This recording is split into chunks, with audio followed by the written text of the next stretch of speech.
Well, Olivier, it's so great to finally meet you, and I'm super Thank excited you. to talk Reacher with the Dutch giant himself. So this is definitely exciting. I definitely love all your content. Other than like your film stuff, your content online is amazing. Like you are the content Oh, maker. my YouTube. Yeah. Thank you, man. Appreciate it. Yeah, I realized like 10 years ago, I was already having a crazy life, but I realized I should show more of my life and see what people maybe like to follow me. And it's going great on YouTube now and TikTok. And yeah, thank you for saying that. No, of course. Keep that content coming on top of your work in film and television. It's amazing. And I do want to start, with the big headline that's circulating is, Alan Ritchson saying you accidentally punched him on set. I like reading all those articles about just the intensity and the fun y'all are having, and definitely two brute forces going against each other in this amazing season 3. So I just want to Yeah. hear, about the mishap, the because I know Alan always says he likes everyone to be tough with him and do the realest thing they can do. And I just want to hear how Yeah, but tough it is the two big guys going at at each other and making it look I, as real as you can. I had 4 months of stunt training, not only with the fight coordinator, but also the stunt double of Alan because he's kind of the same size. And I heard in an interview that the stunt double of Alan said to Alan, "Hey, Alan, I know you always want people to go full out on you, but this time don't." The thing is, I've been bodybuilding for 15 years, and there's kind of a strength, of course, in my body being 160 kilos. And the scary thing is, if two titans go full out, we of course will always try to miss. But if you have so many fight scenes and one forgets to go left and the other one punches, it will always go wrong once. I even had my tooth through my lip. I've lost toenails. My tendons were inflamed.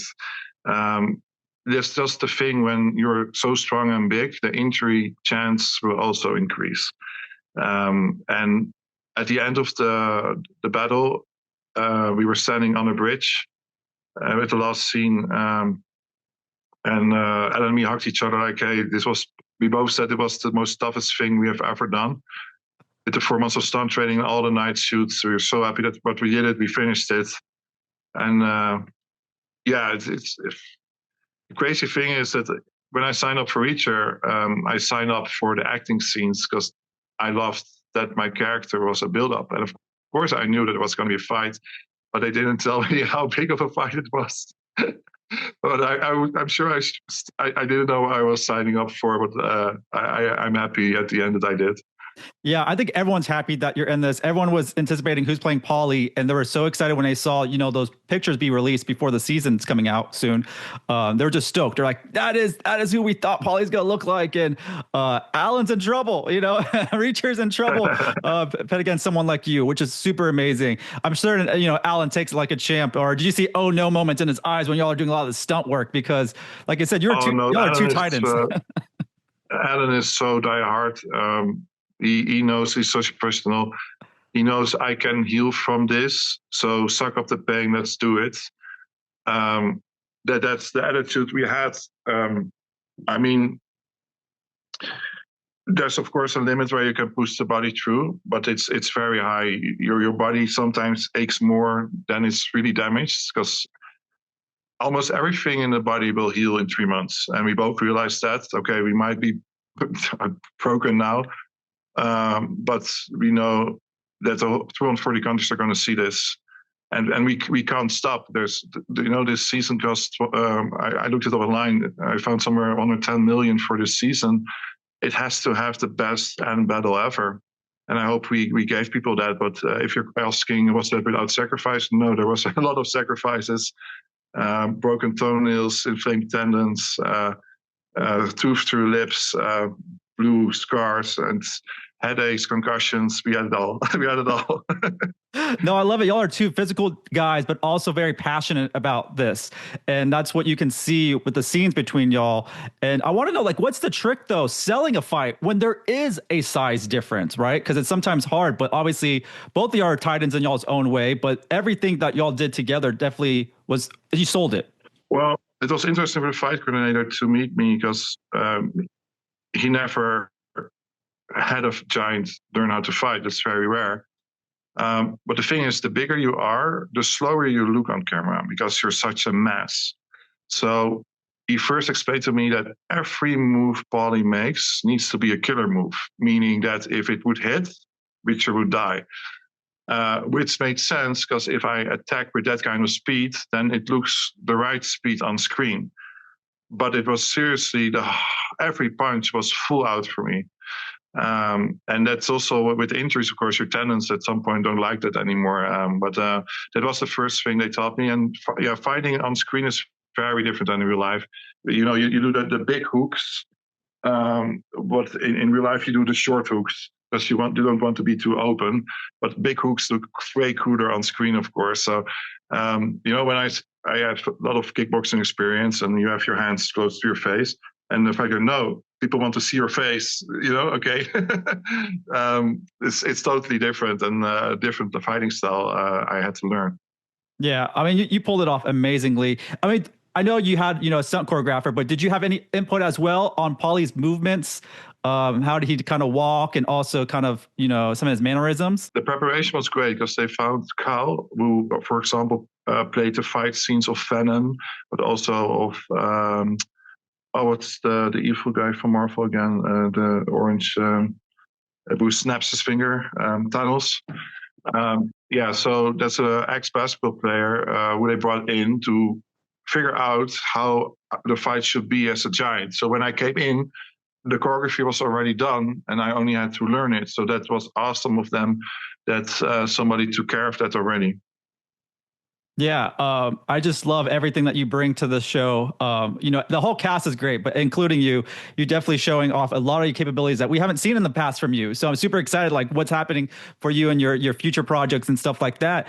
Your character Paulie is obviously based on the book, character from Persuader. Did you bring any of your own maybe characteristics to him, your own personality to him?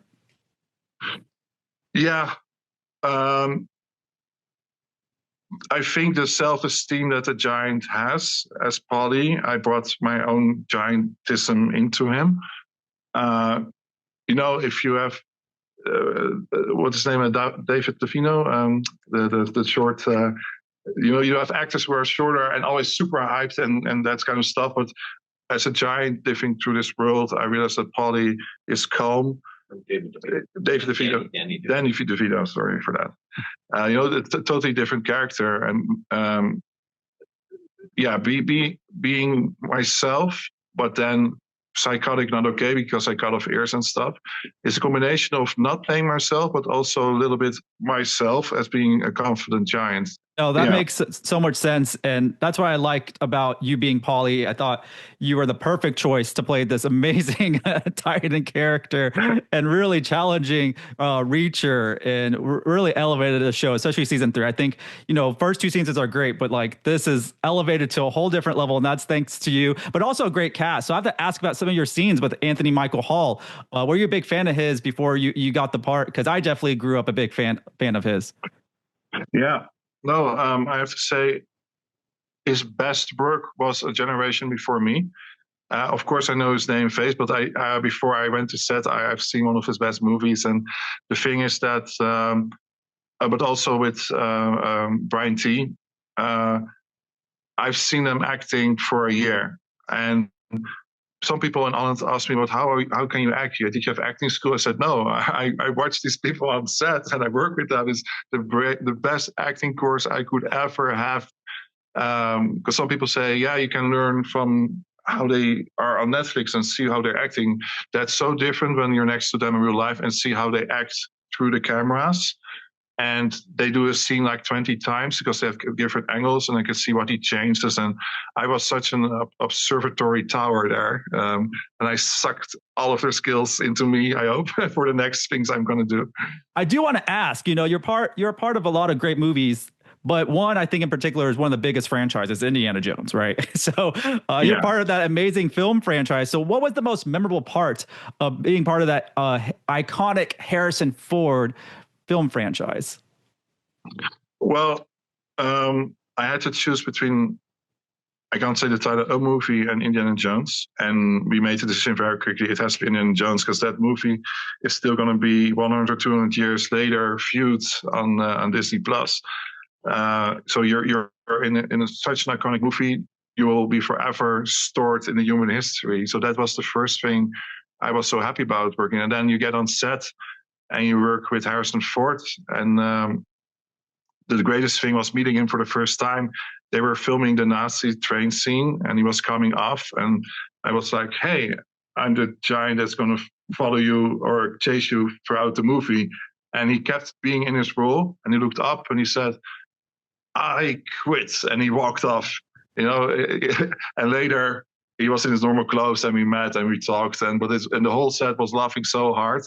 So he's a great sense of humor. But it was the same thing. He was one of the first actors I could see in real life and learn from him.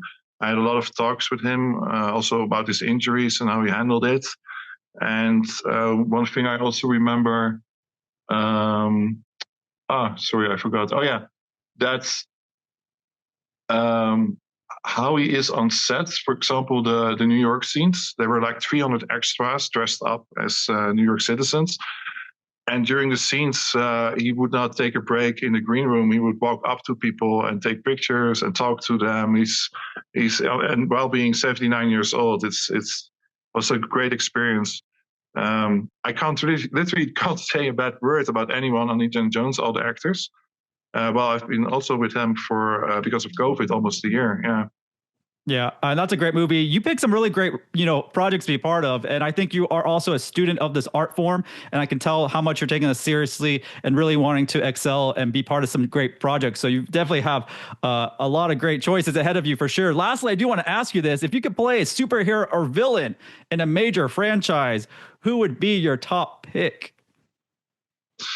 I would love to play the real life Colossus. I really appreciate the actor that does some CGI now, but I think it should be a mix of a real person that turns into him. And I would love to be that guy. I always have the dream to be the son of Jaws from James Bond. He's exactly my height. That Jaws died, I think, in Moonraker in space. But what if he had a son? I think that's an awesome idea. Those two things would be the absolute ultimate dream for me. No, I love that. And I'm going to say this, with the scenes between you and Alan, and, everyone's saying Alan should be the next Batman. The scenes between y'all just remind me of Batman versus Bane, right? Yeah. we can do it all over again. We can do it all over again. Yeah, that would be cool. No, but I think that would be a great cast for Alan. That would really match as him and Mr. New Batman. I hope that one day will happen. Yeah. No, I'm with you on that. We're on Team Alan for that. But Olivier, this was fantastic. I'm so honored to have the chance to talk to you. I'm super excited for the world to see you in Reacher season 3. I mean, what an out of world performance. You're the toughest that he has to go against. And I'm looking forward to what you deliver for us next. Thank you so much.